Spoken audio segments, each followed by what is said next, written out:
This is Nancy Lynch from Iowa City Senior Center Public Television.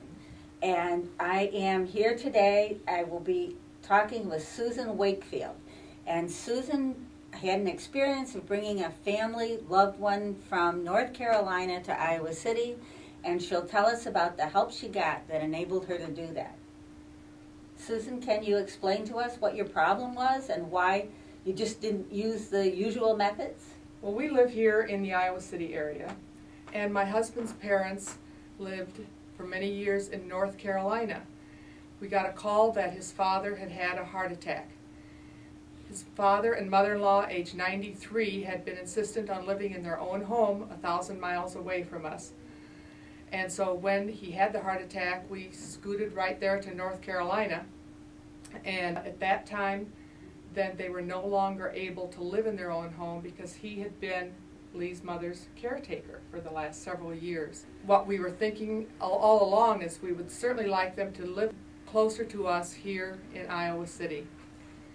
As time went on, Lee's father got worse and that he ended up passing away in a couple of months. Lee's mother was willing to move to Iowa City, but at this time they were had been in a nursing home because they both needed skilled care. You know, there's really no way to get between North Carolina, anywhere, I found out, anywhere in North Carolina and anywhere in Iowa or even Moline by commercial flight in any direct flight at all. I had a friend from where I lived before whose husband had become a pilot. He has a Cessna, and I think he's an Angel Flight pilot, as a matter of fact, and I called them up and said, you know, is there any way that we could fly from a small airport in North Carolina to Iowa City? It's direct. And he said, well, could she get into my airplane? I had tried to get in his airplane myself, and you have to climb up on the wing and climb in, and oh no, there's no way. He says, well, Angel Flights are for people who are ambulatory. And my mother-in-law had been in a wheelchair for the last 2 or 3 years, most of the time. And there was no way she could climb up into that airplane. So my friend led me to a website and a service called Grace on Wings. And she said, try looking at this one.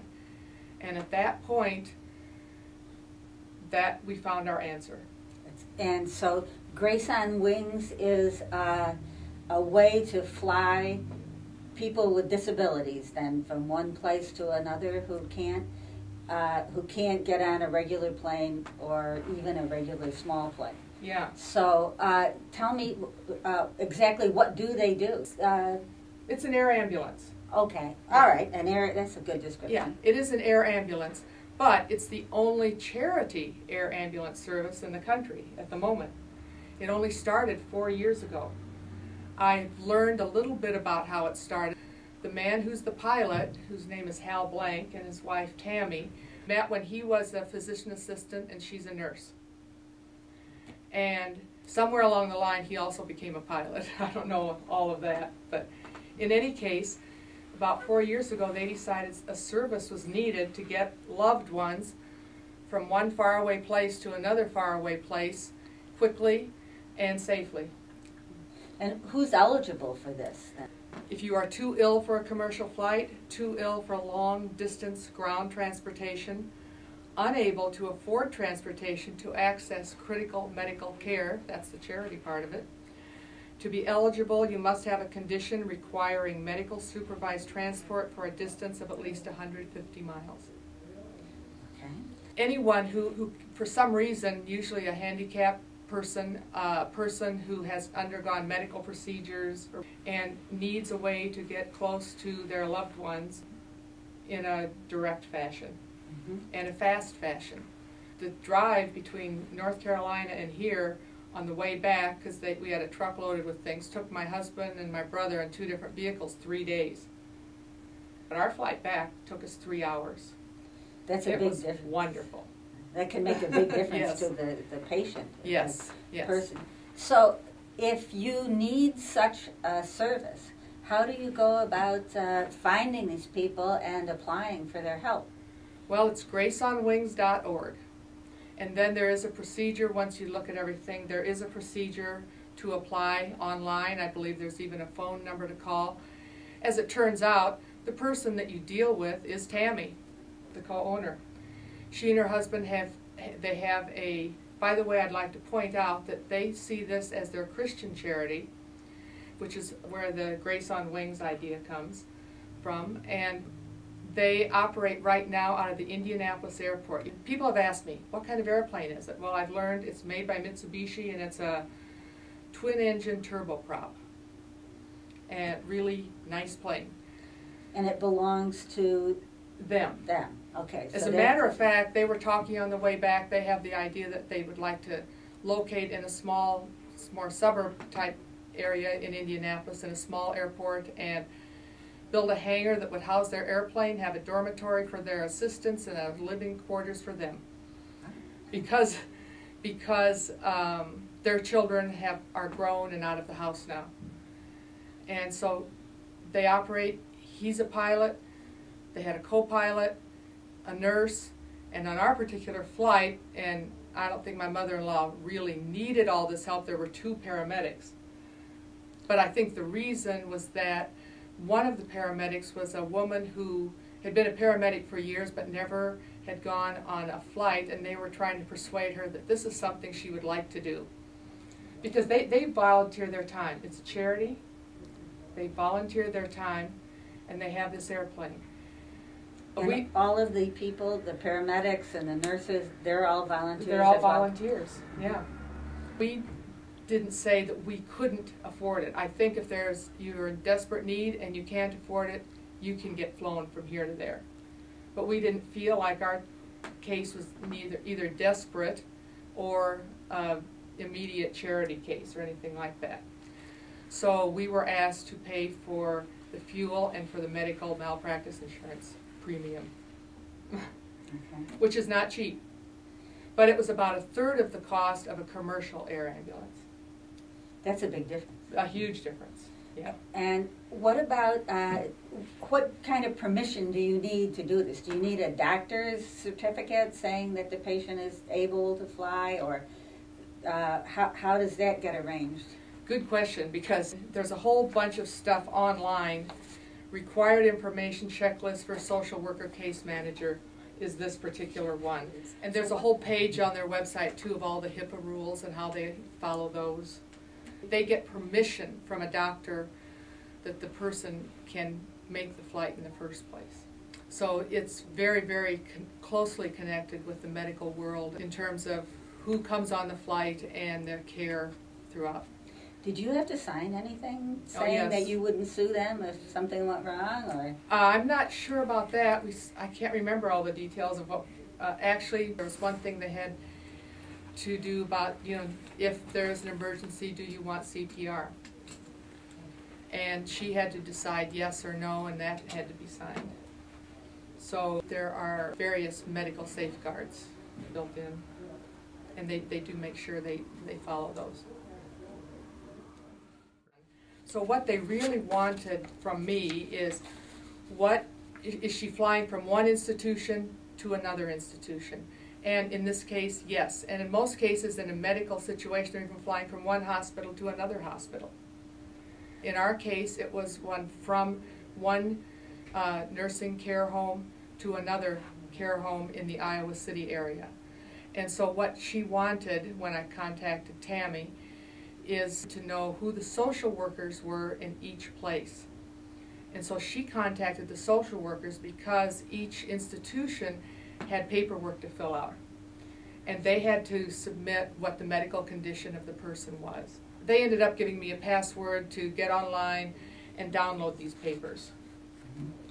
So. And what about the patient, the person who's being transported? Do they do they have to give their permission? And probably, but in this case, my husband already had power of attorney, medical power of attorney, but on the other hand, it wouldn't have bothered my mother-in-law at all because she had already flown in small planes over mountains in the West, because they did a lot of traveling.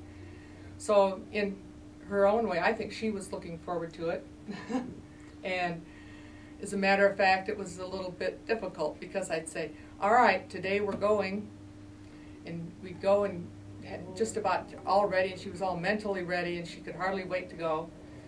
And then we were delayed. We got a phone call from Tammy saying, sorry, we had an emergency flight that we had to do and go to Texas. Man actually his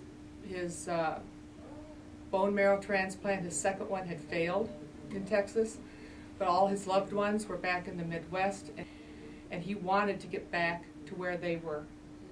And in that case, money-wise, they had friends and family who had befriended them, who conducted money-raising activities to contribute and donate to Grace on Wings to help defray the expenses of the flight. Anyway, they wanted to fly to Texas, and the weather was bad, and they got delayed to another airport and so forth. So we were delayed one day for sure. Then they didn't get back until like 3 a.m. one morning. I got a call the day we were supposed to go and said, we cannot be there at 10 o'clock in the morning like we said we were, because FAA laws, the pilot has to have 10 hours of rest. And so I thought, oh boy, I gotta go tell her that we gotta wait another day. And I got another phone call and said, we can be there at 3 this afternoon. Ah! So then I really had to rush around, because we had been in a rented condo, and I had some last minute things to put into bags that we were taking with us and all that sort of thing. So I had told my mother-in-law that we were going to go to a movie. I'll take you out to a movie. Let's just go someplace. And I went back and she says, well, are we ready for the movie? I said, nope, we're going to get on the airplane after all. So can you just sort of go through that day then and tell us exactly what happened and how it went and that sort of thing? Who was there? I had a rented car, and I'd made an arrangement with a car rental place that they would take me to the nursing home, because I was going to ride along with Martha. I should have said this earlier. I was going to ride along with her all along the way. So they took me dropped me off at the nursing home, and I picked her up, got her in her wheelchair up by the door with our bags, and the nursing home had arranged for an ambulance service, wheelchair ambulance service, to come and take us to the airport. The wheelchair ambulance service came, and she got in her she's still in her wheelchair. She got up and clamped in, and I got in another seat, and they took us to about a 15-minute drive to the county airport. And while there, and some friends were there, her neighbors and so forth, to see us off. And the airplane swooped down. You know, all they need is a single runway. And it was a beautiful day. And as the flight crew comes in, we didn't get on right away. They did a whole medical check of Martha. They attached one of the little electrodes to her. Now, who did this? All right, one of the paramedics. Oh, okay. The woman, a paramedic that would be on the plane? That would be on the plane. And they wheeled in a machine that would monitor her heart rate and her pulse the whole trip. And they hooked her all up while in there. They did talk to her and told her what was going to be going on and what they would be doing. The pilot and the co-pilot, of course, were in there checking in with the flight people at the airport. And so it took a little while for them to get everything ready. When everyone was ready and the airplane had been refueled, we all followed the wheelchair as they walked it out to the airplane. Once there, they lifted Martha from the wheelchair onto a cot that was lying on the ground. Then they tried to make her as comfortable as possible and strapped her in. Because she stayed in it the whole flight. And when everything was ready for her to go in and everything, the kids from next door, and everyone got to say their goodbyes, the kids. Then pilot stopped everything, and we all shared in a prayer that he said. Heavenly merciful God, Lord Jesus, we lift our sister up to you, Father. Heavenly merciful name we pray. Amen. Amen. Then they started lifting her up. They got 3 or 4 men to lift this gurney up into the door of the plane, but then because it's an air ambulance, the bottom of the gurney catches onto something and that is automatic and goes, and there she was sitting against the opposite wall of the plane in such a position that while sitting up she could look out the window. And so she was strapped in, and along with all of the machine that was already attached to her, of course, that went in at the same time. And all this time then she's under the care of the paramedics and or the nurse who was there. So there was 2 paramedics, a nurse, you, and how many pilots? And a pilot and a co-pilot. Wow. Okay, Yeah. so that's... So it's like probably a 10 or 12 passenger plane to begin with. You see, on the one side was the co-pilot, paramedic, one paramedic, and her cot. The other side was the pilot, then me, then the nurse, and back by the cot on the other end was the other paramedic. And the one back in the back, I think, was the one that was really looking at the monitor the whole time. And then they moved in the little bit of luggage that we had. We also brought food, you know, a snack for along the way. This is still a small plane in that doesn't have all of the insulation and soundproofing inside like a commercial airplane.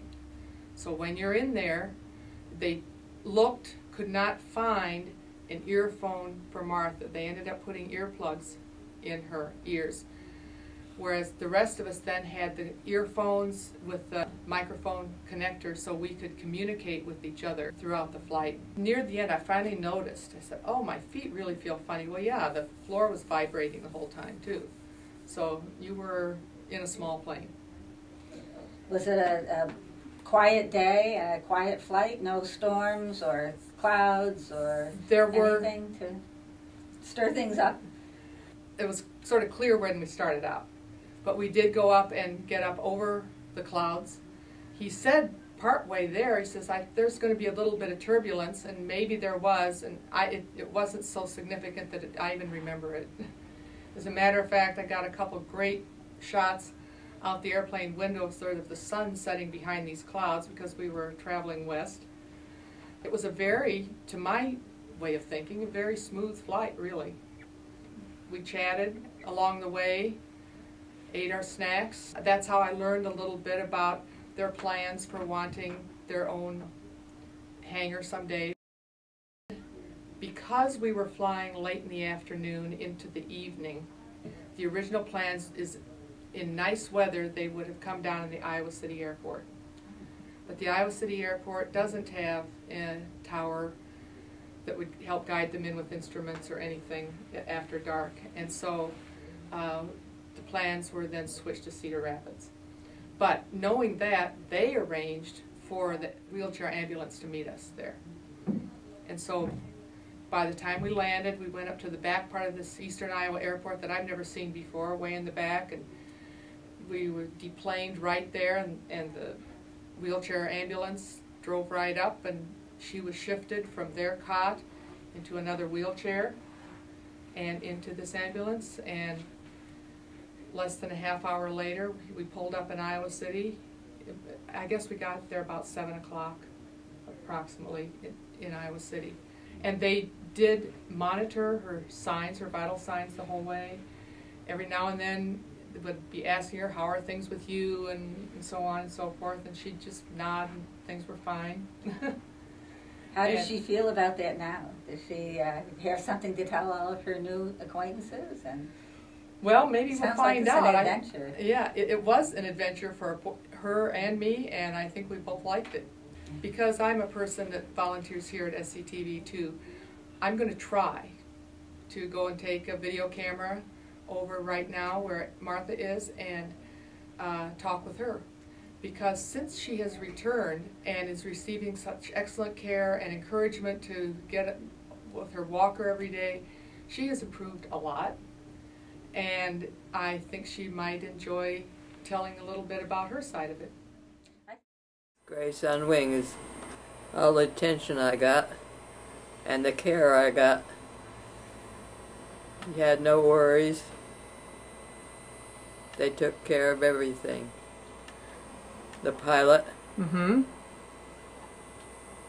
the nurse. Well, I got extra care on the airplane. They made sure I was comfortable as could be under the circumstances.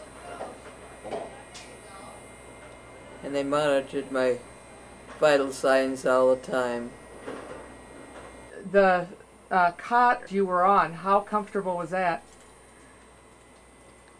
It was fine till the length of time was too much for me. Because it was really 3 hours on the plane, wasn't it? Yes. To be in the same sitting position? Yeah. Felt like you were tied down. Uh-huh. You couldn't move. Could you see out the window? I could see out the window and I could feel the change in pressure when we went over water. It seemed to make a difference in the flight. What happened when we landed? They had to dump you out. They dumped you out.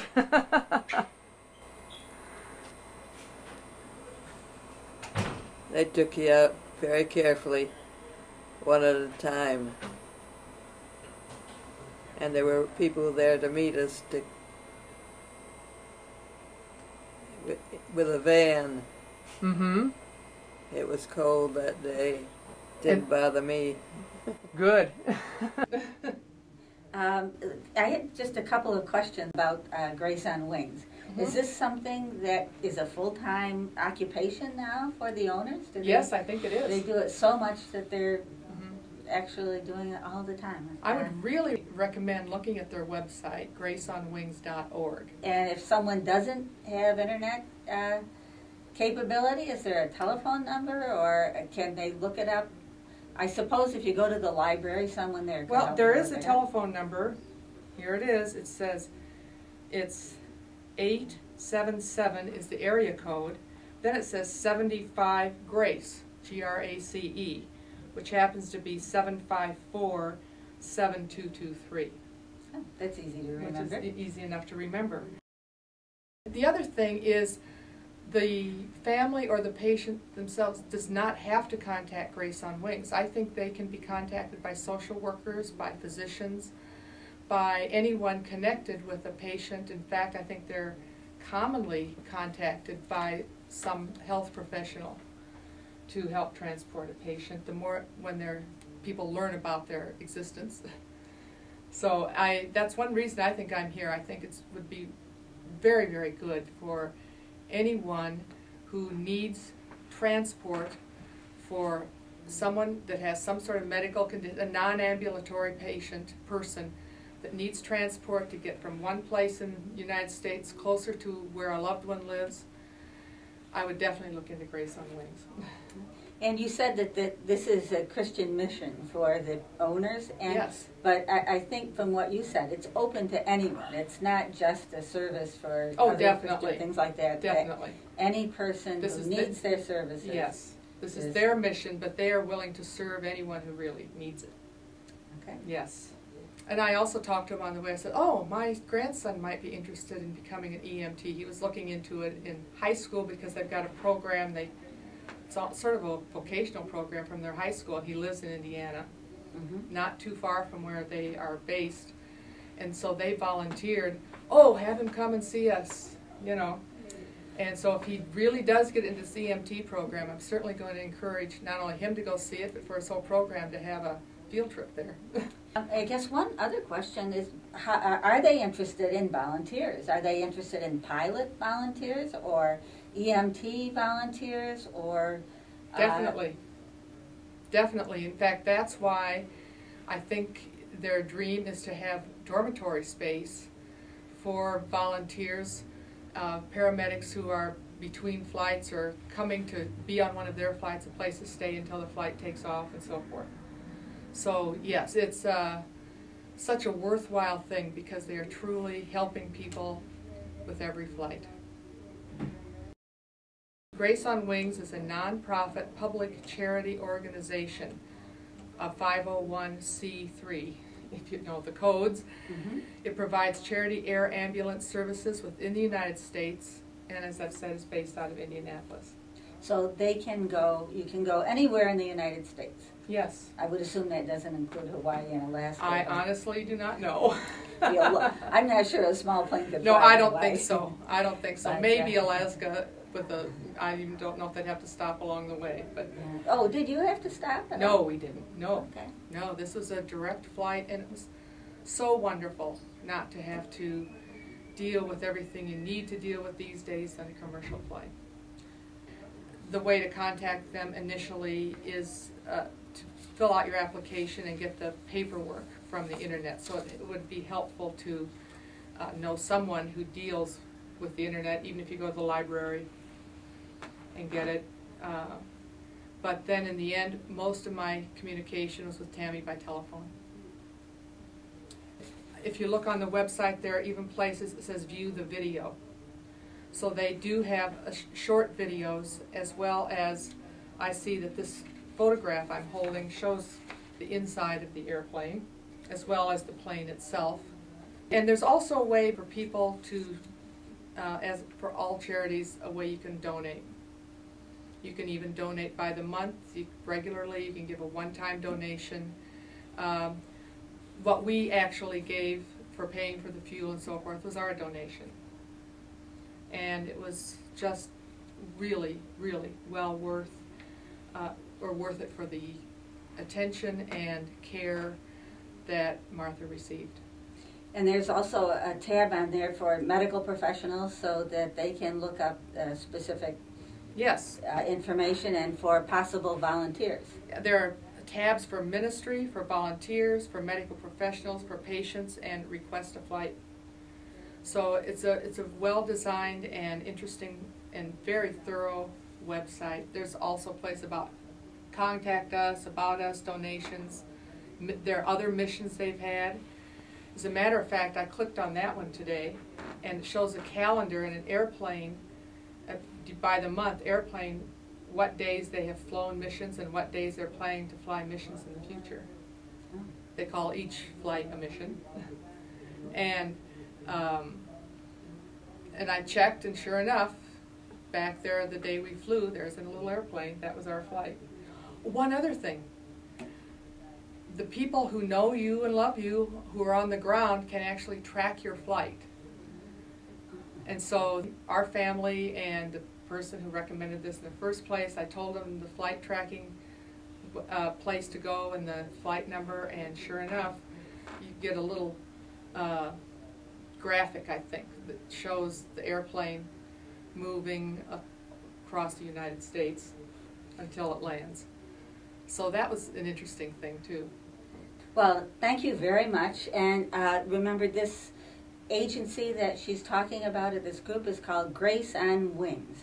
They're out of Indianapolis, Indiana, and their website is graceonwings.org. Yeah. Graceonwings.org. Please, if you have a need for medical transport, I would definitely contact Grace on Wings.